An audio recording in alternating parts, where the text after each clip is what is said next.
Hey guys, so today we're going to be talking a little bit about John Fitzgerald Kennedy, who was President of the United States from 1961 to 1963. So you should have a sheet that looks like this to go along with this. It's got Kennedy's name at the top and a whole big list of things down the side here. So we should have already talked a little bit about some of this in class, giving you kind of the background to Kennedy. So you should already know a little bit about who he is and why it's so important that he's elected in this time period, his medical conditions, his background as a Catholic, the fact that he is the youngest president to have ever been elected at this point. We've also should have talked a little bit about the role of debates. If we haven't done this yet, you'll get to it in class. But the important thing to kind of understand about Kennedy is he says this phrase in his inaugural address: ask not what your country can do for you, ask what you can do for your country. The idea here is this idea of service, and that's something that's going to be a big part of Kennedy's presidency, that it's the job of the American people to be serving other people in the country, helping them out, as well as serving other nations around the world, that as humans, it's our duty to serve others, right? So that's going to be kind of a big part of Kennedy's policies, and I think you'll be able to see that as we are going through. So the first thing that we want to talk about is NASA. So NASA was actually founded by Dwight D. Eisenhower as the organization that's trying to further the space race. And as you remember, the Soviets are beating us in the space race. They have sent the first satellite into space. They are going to send the first living creature into space, a dog, and they are going to send the first man into space. So we're not doing so hot on the space race issue. And this is something that Kennedy's going to find to be really important. So he adds funding to NASA, and he gives this goal where he says by the end of the 1960s, we are going to put a man on the moon. Okay, so he gives this really famous speech at Rice University in Texas, where he says, why wouldn't we do this? This is something that's going to be amazing. This is part of the American spirit. And this was really radical. People were like, wait, whoa.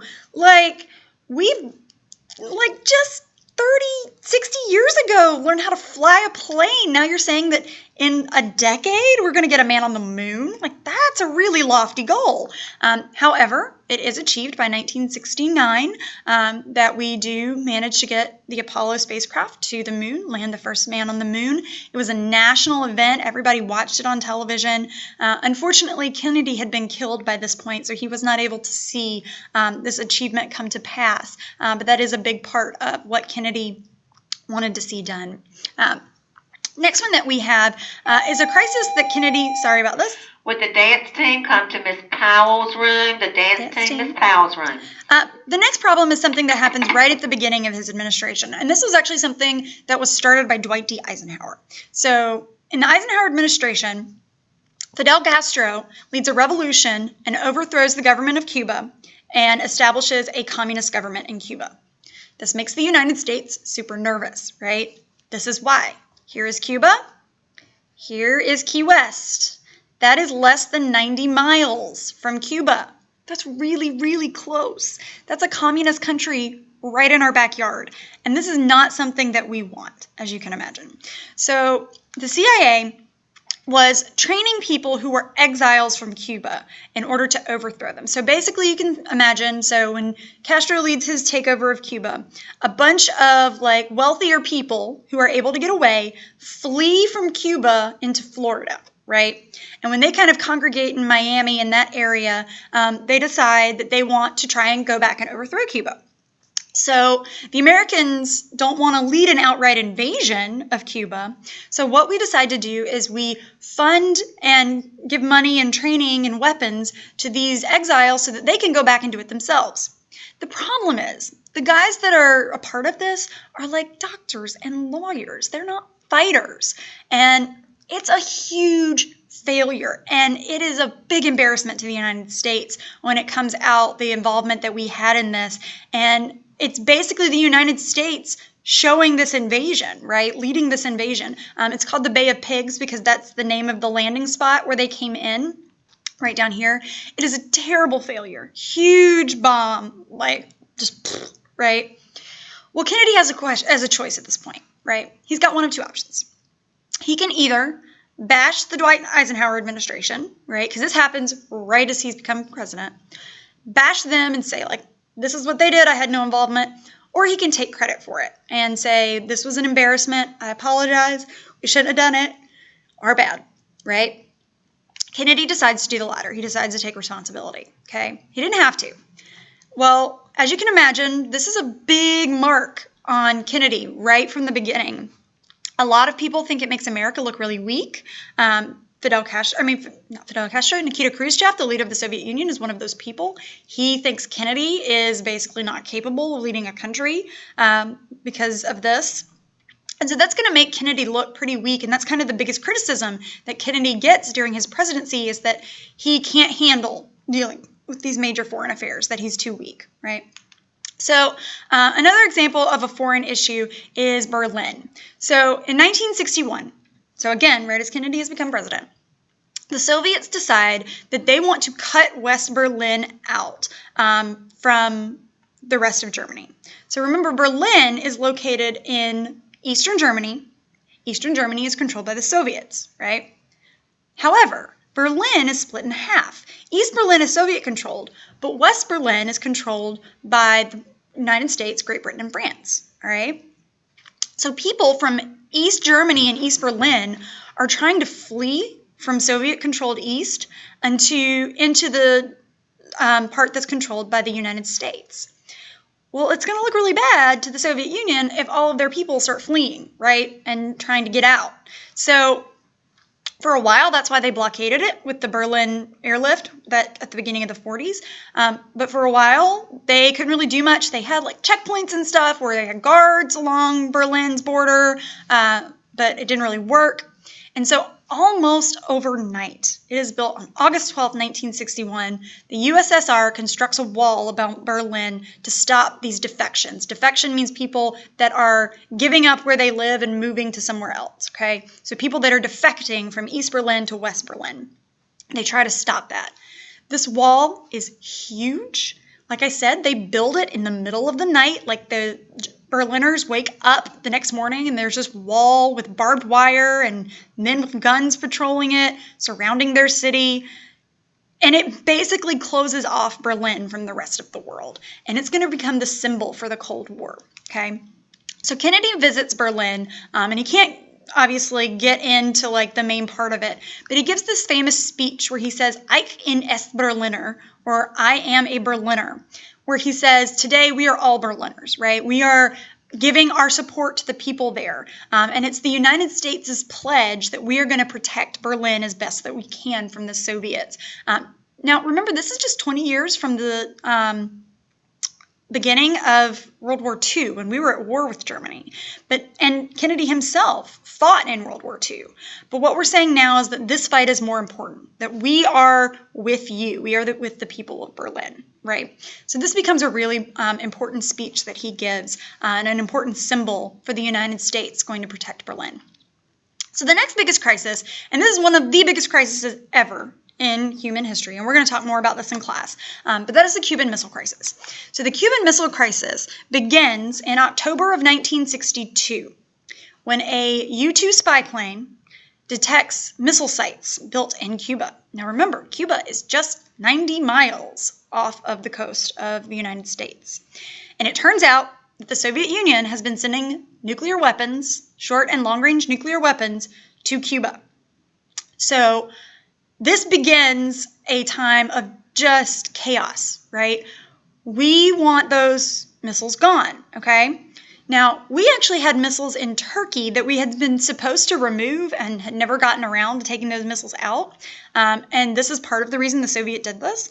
But we are not really willing to back down to this. So instead what we do is we blockade Cuba, okay? We send ships and patrol the waters around Cuba and say that any Soviet ships have to turn back, right? Or it's going to start the war. This is as close as we ever got to nuclear war. And so imagine, you've got this blockade, right? You've got these American ships who are sending signals out like, you got to turn around, you got to go back, you got to go back. And the Soviet ship keeps coming, right? Getting closer and closer and closer, right? Until finally, the USSR turns their ships back, right? One of the Secretary of State famously said when the ships started turning back, he said, we just stood eyeball to eyeball, and I think he blinked, right? So he's the one, we're basically playing this big game of chicken, and we won it, right? We finally cut a deal with the Soviets where we agree, A, to never invade Cuba and try to stop Castro. So remember, like the Bay of Pigs, right? We also say in 6 months, we are going to remove our missiles from Turkey. We don't want to remove them right then because it will, again, it will make Kennedy look really weak. It's a secret promise. Nobody knows about it. We tell the Soviets that if you tell anybody, we'll deny it, right? And it'll cause another crisis. But this is the closest we've ever been to nuclear war in our country. And it's a really important event to understand how high tensions were with the Soviets. We're going to look at some political cartoons that's really going to show a good picture of this in class. But it's really important in that. So the next thing we have is foreign aid. So this goes back to Kennedy's idea of service, right? So the goal that we want to do is raise the standard of living across the world. Why in the world would we want to raise the standard of living in foreign countries? Why do we care? Well, because what happens when countries are poor? What are they tempted by? They're tempted by communism, right? So we don't want poor people around the world to be tempted to turn to communism. So think about a map of the world, right? We've got Europe, Africa, United States, South America, Australia. Where are we closest to, right? What countries are our nearest neighbors? And if they become communists, they're a little too close for comfort. Latin America, right? So the first place that we decide to try and help out is Latin America. So Kennedy starts a program called the Alliance for Progress, which is where we are starting to give aid to Latin American countries. The goal here being that we can kind of build up the economies of these countries. Many of them are kind of unstable. We want to make sure that the dictators or the people in power don't fall to communism. So this is kind of a way that Kennedy is using his idea of service, but also as a way to fight the Cold War. Okay, so this just picture down here just shows Kennedy meeting in one of the countries in Latin America, giving a speech down there about how we're trying to help them out, right? The other thing Kennedy founds is the Peace Corps. Okay, so you might have heard of the Peace Corps before. It's still around today. But the idea is that this is going to be a group of volunteers who go to poor nations around the world and provide services for those people. Okay, it could be building wells, it could be education, it could be financial, whatever, right? So the volunteers are applied, they're selected, they're trained, they go abroad for 2 years, and do whatever they can in that country. This is still, like I said, something that's around today. My cousin actually did the Peace Corps and went into Jordan. And the idea is to get young people involved, right? And again, giving aid to these countries around the world.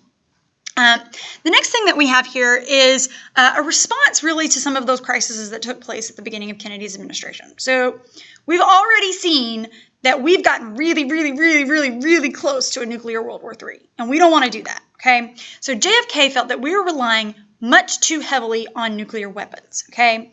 So he decides what we have to do instead is we have to be, instead of mutually assured destruction, we have to be flexible, right? So he wants us to use some more conventional methods. Remember, Eisenhower had cut back on the military.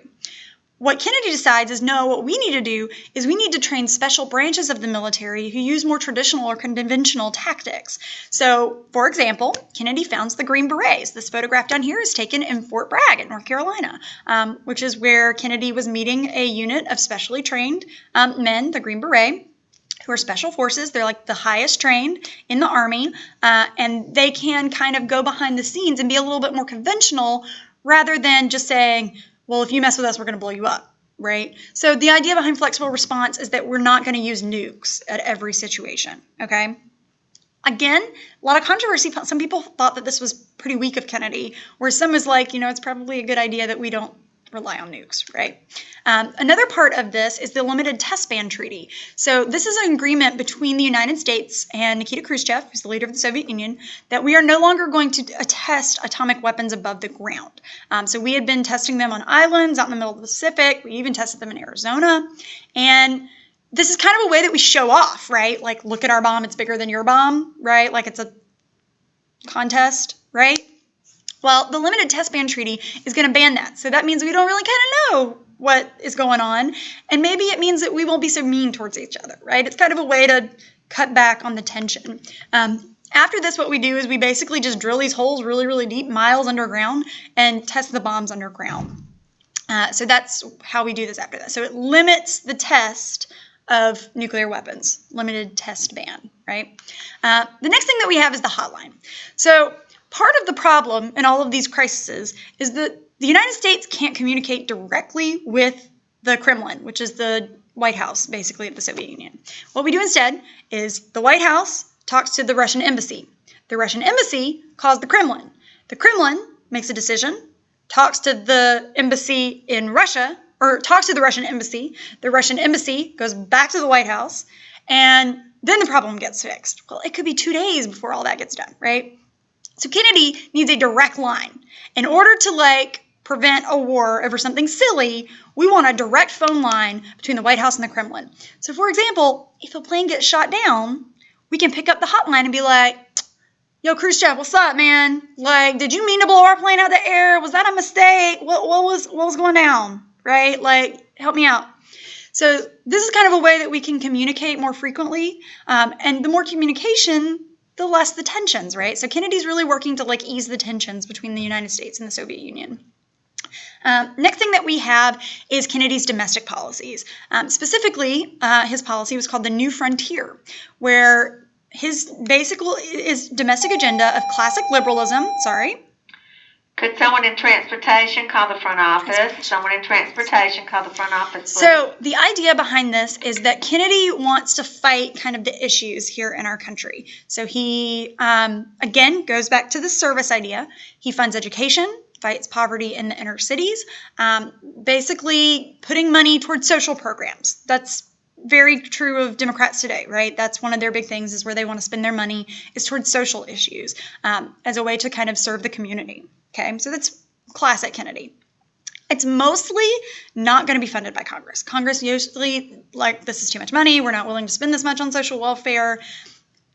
Johnson, when he becomes president, that's going to change a little bit. Okay.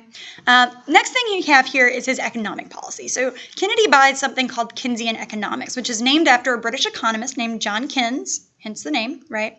And basically the idea is that, according to the theory here, is a vibrant economy means an increase in spending and a cut in taxes. So people are not having to pay as much tax, and the government spends more money, okay?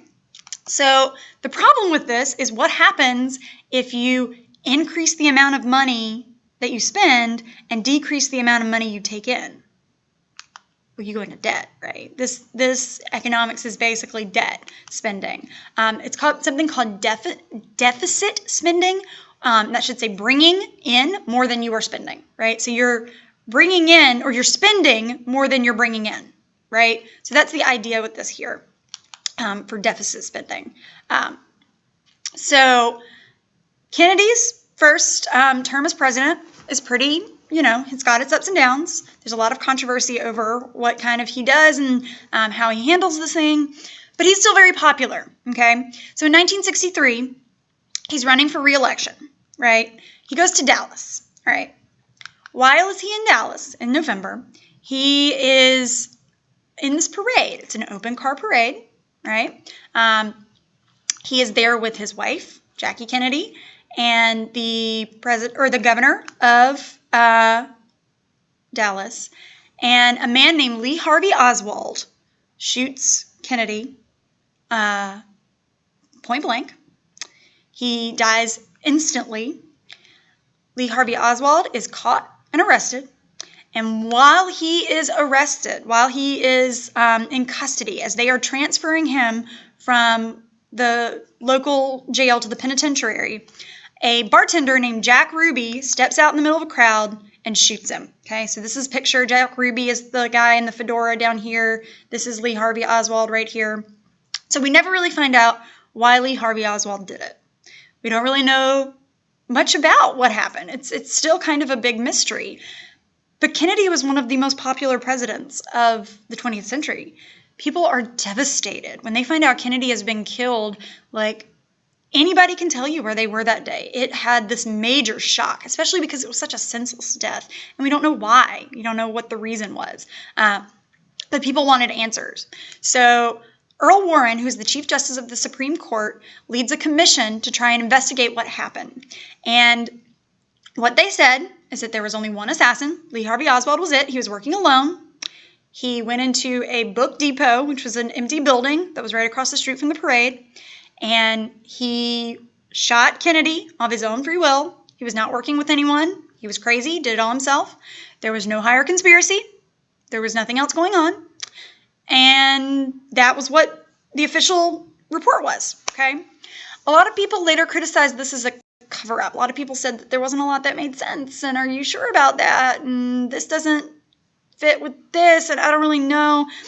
We still don't really know exactly what happened. We still have the Warren Commission, that is the official story that we still tell. But there's been a lot of conspiracy theories about what actually happened to Kennedy, why it happened.